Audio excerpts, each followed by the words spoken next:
say no.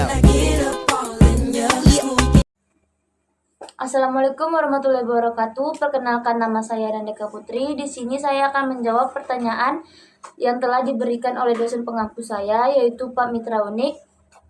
Dari 8 pertanyaan, saya sudah memilih 2 pertanyaan yang untuk saya jawab di video kali ini.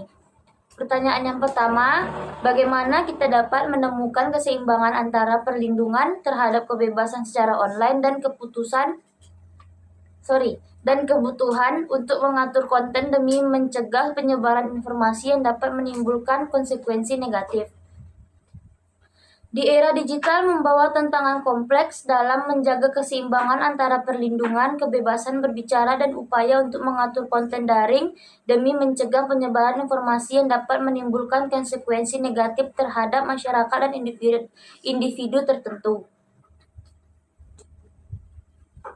Dalam konteks ini, kebebasan berekspresi dijamin, namun undang-undang ini juga dapat memberikan landasan bagi penegakan hukum terhadap penyebaran konten yang melanggar hukum atau merugikan pihak tertentu. Pasal-pasalnya menyentuh berbagai aspek, dari pencemaran nama baik hingga ujaran kebencian. Contoh kasus yang saya dapat adalah misalnya seperti individu penyebaran informasi palsu tentang seorang pembisnis menyebabkan penurunan reputasi dan dampak finansial. Pihak yang terkena dampak mengambil langkah hukum menggunakan pasal-pasal ITE untuk menuntut pelaku. Dan sebuah studi mendalam tentang efek psikologis dari penyebaran informasi negatif secara daring, termasuk bagaimana hal ini dapat memengaruhi opini publik dan iklim sosial. Beberapa contoh lainnya akan saya tampilkan di sini.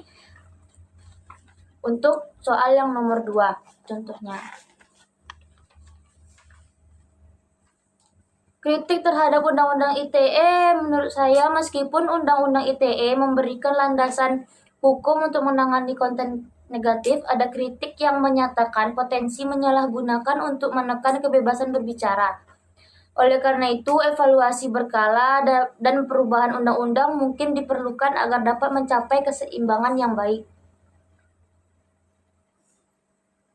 Komitmen terhadap keseimbangan, pemerintah dan platform online perlu memiliki komitmen yang kuat untuk menjaga keseimbangan ini. Karena menurut saya ini melibatkan upaya bersama untuk meningkatkan kesadaran, pendidikan, dan transparansi dalam mengatasi konten merugikan secara efektif. Segitu dari saya, dan kita akan lanjut ke pertanyaan selanjutnya, yaitu apakah terdapat alternatif kebijakan atau pendekatan hukum lain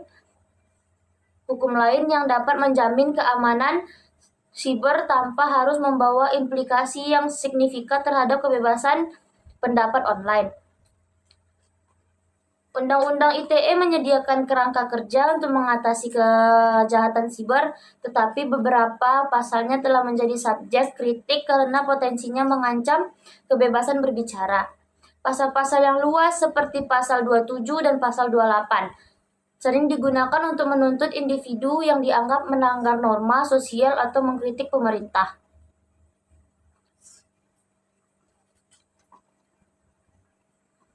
Contoh kasusnya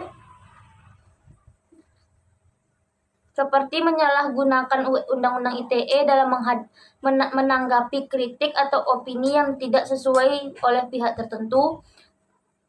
Kasus ini juga menunjukkan potensi penyalahgunaan undang-undang yang dapat merugikan kebebasan berbicara. Seperti seorang aktivis atau jurnalis yang dituduh menyebarkan konten di media sosial yang dianggap melecehkan atau mencemarkan nama baik seseorang dan dijerat dengan pasal 27 ITE. Riset tentang dampak konten negatif itu bisa dapat mencangkup analisis dampak psikologis pada individu yang menjadi target penyebaran konten merugikan. Riset juga dapat mengeksplorasi bagaimana regulasi konten online memengaruhi kebebasan berbicara dan aktivitas masyarakat. Contohnya penelitian mendalam mengenai efek psikologis dari serangan siber dan penyebaran informasi palsu terhadap individu yang menjadi target dengan fokus pada stres psikologis, ketidakstabilan emosional, dan efek jangka panjang. Dan contoh kasus lainnya akan saya tampilkan juga di sini sebagai contoh kasus lagi. Alternatif kebijakannya itu menurut saya dapat mencangkup pembaruan Undang-Undang ITE untuk mengklarifikasi dan membatasi interpretasi yang ambigu, memberikan jaminan lebih kuat terhadap kebebasan berbicara, pengembangan mekanisme peninjauan independen terhadap kasus yang melibatkan kebebasan berbicara juga dapat menjadi alternatif yang efektif. Keterlibatan multi pihak dapat melibatkan pemangku kepentingan dari berbagai lapisan masyarakat, termasuk aktivis hak asasi manusia, perwakilan industri, dan akademisi dalam merancang dan meninjau kebijakan dapat membawa keberagaman perspektif dan memastikan implementasi yang lebih adil. Terus juga kita ada perlibatan globalnya, yaitu isu kebebasan berbicara dan pengaturan konten online bukan hanya masalah nasional, melainkan juga global.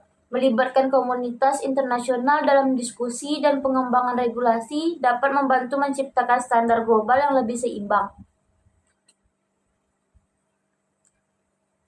Menurut saya juga, pendidikan dan kesadaran hukum yang ditingkatkan tentang batasan dan implikasi hukum dalam berbicara online dapat membantu masyarakat memahami hak dan kewajiban mereka serta konsekuensi dari penyebaran konten yang merugikan.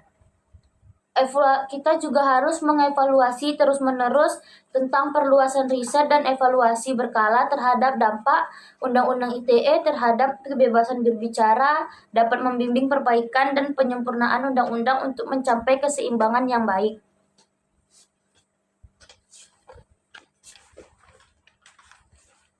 Pengawasan independennya itu kita bisa dengan membentuk badan pengawas independen yang dapat memantau dan mengevaluasi pelaksanaan Undang-Undang ITE serta memberikan rekomendasi terhadap kasus-kasus yang menimbulkan kekhawatiran terhadap kebebasan bicara.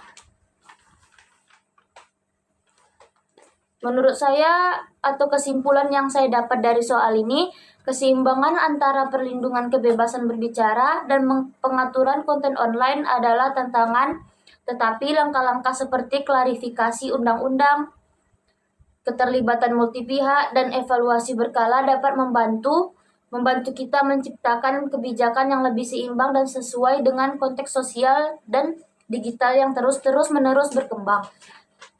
Ini saja penjelasan dari saya tentang dua pertanyaan yang telah diberikan oleh Bapak Mitra Unik. Jika ada salah kata, saya mohon maaf. Sekian dari saya. Terima kasih. Assalamualaikum warahmatullahi wabarakatuh. Yeah, Bobby Valentino.